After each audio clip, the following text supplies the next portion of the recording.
En aquest cas, la moció dic que ha estat consensuada amb diferents grups que han presentat esmenes i, per tant, ha presentat algun petit retoc respecte al redactat original i diu així.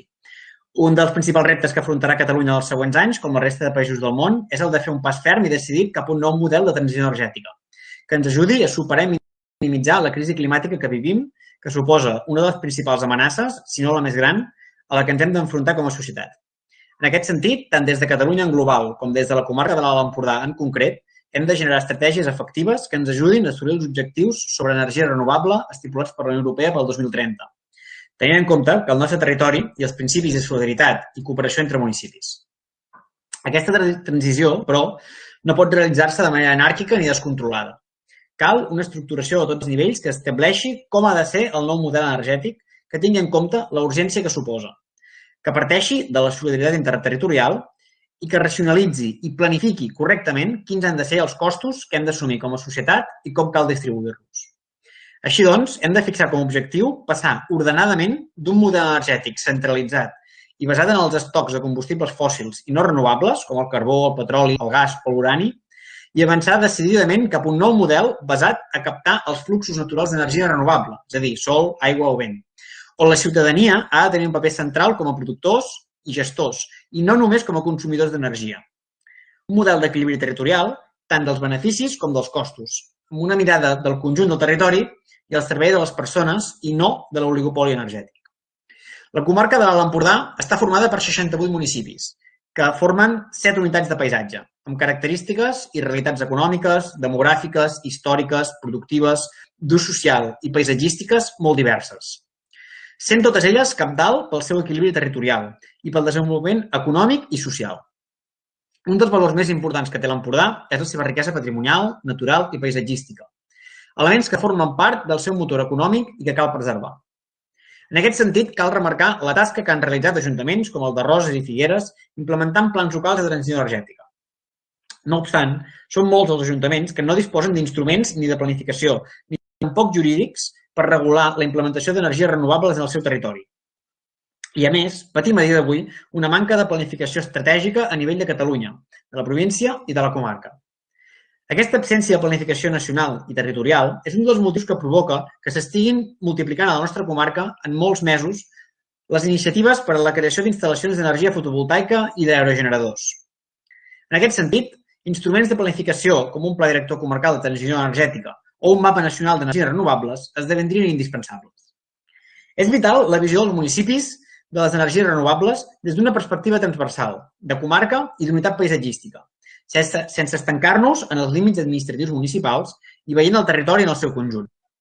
Articular conjuntament com a territori i com a país un posicionament ferm i decidit de les energies renovables i de proximitat, també de solidaritat interterritorial, sent conscients que s'haurà d'assumir una part d'aquestes infraestructures per tirar endavant la transició energètica de la nostra comarca, del nostre país, el qual anhelem sostenible.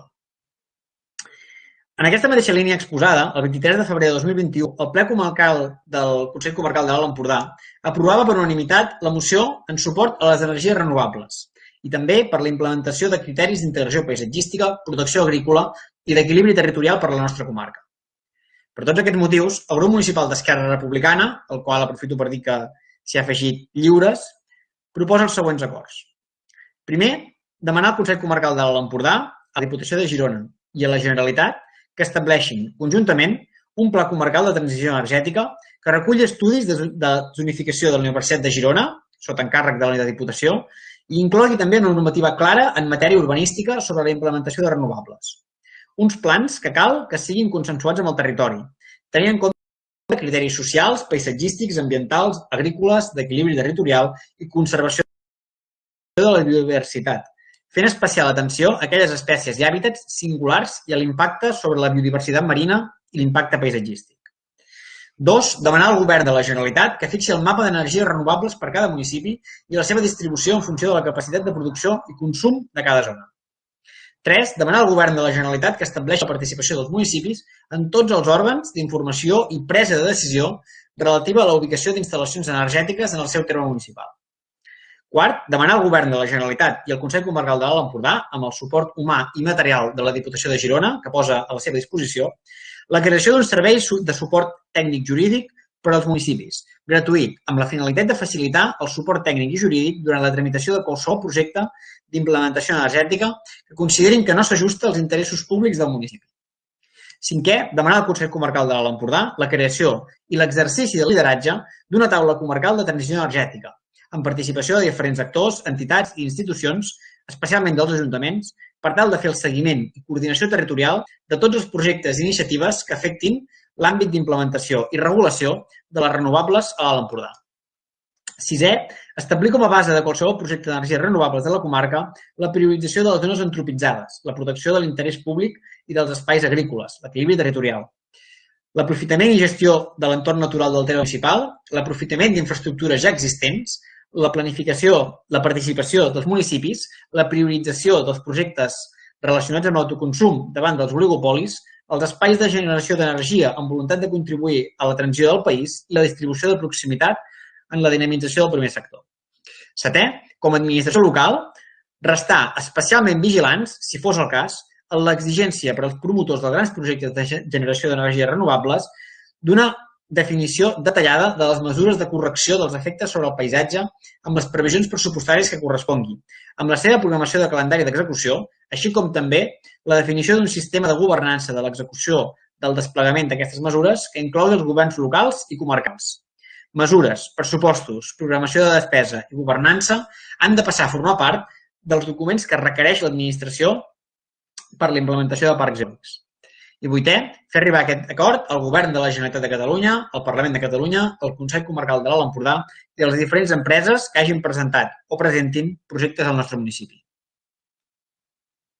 Bé, en primer lloc, moltes gràcies a tots els que heu manifestat que hi votareu favorablement. Respondre només d'una cosa relativament curta, Antoni, que deies que a veure si en aquests 2 segons anys ens venies a una exposició com si ens posem les piles o comencem a treballar. Dir-te que ja s'ha començat a treballar des de molt abans d'aquests 2 segons anys, en aquests 2 primers anys i en alguns casos fins i tot des d'abans. L'exemple més clar és el Pla de Transició Energètica, amb el qual nosaltres ho hem manifestat a la meva intervenció anterior i ho ratifico ara. Estem molt contents de com s'ha elaborat, estem molt satisfets que el nostre municipi en disposi, felicitem les persones que l'han impulsat i en tenim plena confiança. I serveixi això també per fer una primera resposta a Fèlix. Després, per respondre a gent del poble, més que res perquè és l'únic grup que ha manifestat que votarà en contra, llavors entendreu que senti una mica les respostes aquí. Dos parts, una genèrica, perquè de fet la moció evidentment afecta projectes com el projecte Tramuntana, però va més enllà del projecte Tramuntana. De fet, parla de les energies renovables en genèric. Per tant, començo fent una reflexió al voltant de les energies renovables en genèric i després entraré concretament al tema del Tramuntana. A veure, en genèric, jo crec que aquí hi ha, almenys des del nostre punt de vista, una confusió entre una visió municipalista i una visió que gairebé podríem qualificar d'un punt aïllacionista. És a dir, jo crec que s'ha fet servir expressions com ara que la Generalitat té l'última paraula o que l'Ajuntament de Roses serà un mer espectador, que en absolut és el model que defensem. És a dir, justament al contrari, nosaltres creiem que com a país hem de tenir un model de transició energètica i ha de ser, evidentment, consensuat amb cada un dels territoris, ha de ser divers, ha de ser plural, perquè el territori de Catalunya és plural i ha de ser consensuat amb les diferents administracions. L'alternativa seria tenir 946 models de transició energètica totalment independents els uns respecte als altres i una absència de visió nacional de quin tipus de model de consum d'energia volem tenir. Nosaltres creiem que això en absolut és contrari al municipalisme. Al contrari, justament, el municipalisme parteix de l'autonomia municipal però també de la col·laboració entre municipis i la col·laboració entre institucions. I, per tant, nosaltres enmarquem la nostra proposta estrictament en aquest sentit. Després, exemples de casos en els quals superposen els nivells de planificació o els nivells d'actuació. Això passa en pràcticament tots els àmbits de l'administració pública. Costaria molt trobar un àmbit, s'ha citat l'exemple de l'urbanisme, però podem parlar de seguretat, podem parlar de joventut, podem parlar de polítiques socials, podem parlar de cultura, podem parlar fins i tot de festes populars, que una competència municipal més exclusiva que les festes populars seria difícil trobar-los. Doncs en tots aquests àmbits es superposen les diferents administracions polítiques i planificacions municipals, territorials i també nacionals. I no suposa cap problema, és a dir, no és cap element que suposi un experiment de dubtós resultat. De fet, és la situació normal en qualsevol àmbit de l'administració pública. El que no és normal és que en aquest sentit, en l'àmbit concret de l'energia, nosaltres, l'Ajuntament de Roses i concretament l'àrea de promoció econòmica, que és que ho ha impulsat, doncs hagi fet els deures, però en canvi la Generalitat de Catalunya no l'hagi fet. I el meu partit forma part del govern de la Generalitat de Catalunya. Per tant, assumim la part d'autocrítica que això suposa.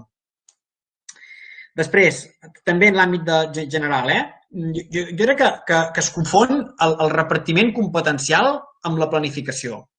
Cada administració té les competències que té. La Generalitat té les competències que té. En l'àmbit de l'energia té les competències que té. I per fer servir un vocabulari, diguéssim, una mica pejoratiu, si tu vols, però pot obligar l'Ajuntament de Roses a fer el que pot obligar a fer. La diferència és si la Generalitat, en aquest cas, o territorialment la Diputació del Consell Comarcal, planifiquen la seva actuació o actuen en absència d'aquesta planificació. Però el marc competencial és el mateix. Simplement, la diferència és aquesta. Està ben planificat i ben estructurat o s'actua sense aquesta planificació. El marc és el mateix. I ara ja sí que entro en temes concretament del projecte Tramuntana.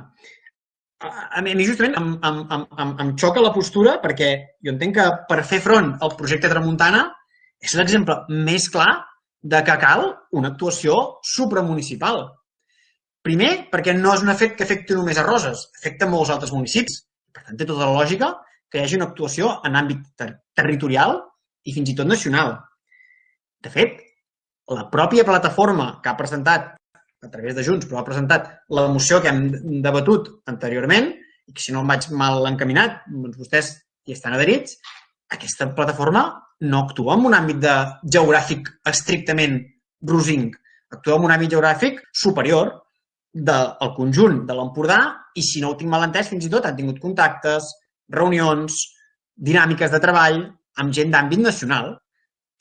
I ho fan bé. Per què? Perquè tenen molt clar que és justament un projecte de grans dimensions que sobrepassa el que és la situació d'un municipi concret. I justament, fixi's, és a dir, si algú volgués agafar literalment aquesta visió que vostè planteja, que podríem dir-ne de municipalisme ferm, si vol dir-ho així, és a dir, de dir no, dins les fronteres de Roses l'Ajuntament és la màxima autoritat i per tant és qui té la potestat de decidir-ho tot i per sobre d'això no hi pot haver ni cap competència, ni cap planificació, ni tan sols cap postulat de cap institució superior. Bé, insisteixo, agafant literalment aquest model, el que es podria dir és que l'Ajuntament no té la potestat de debatre ni aquesta moció ni la moció que hem debatut anteriorment, ni tan sols de posicionar-se sobre el projecte Tramuntana, perquè tinguem clar una cosa, legalment el projecte Tramuntana no és a Roses. És a dir, on s'ubica físicament queda fora del municipi de Roses. Per tant, justament amb una visió que sigui, diguem-ne, municipalista fins a les últimes conseqüències, ens privaria de la capacitat de reivindicar poder participar en el debat al voltant d'aquest projecte. Per tant, jo insisteixo, crec que planificar ni treu competències, ni és contradictori amb l'autonomia municipal, ni tampoc amb la bona feina que ha fet l'Ajuntament, i crec que justament, si es vol, és una postura, diguem-ne, bel·ligerant amb el projecte Tramuntana, la postura supramunicipal és el marc d'actuació més adequat en aquest àmbit.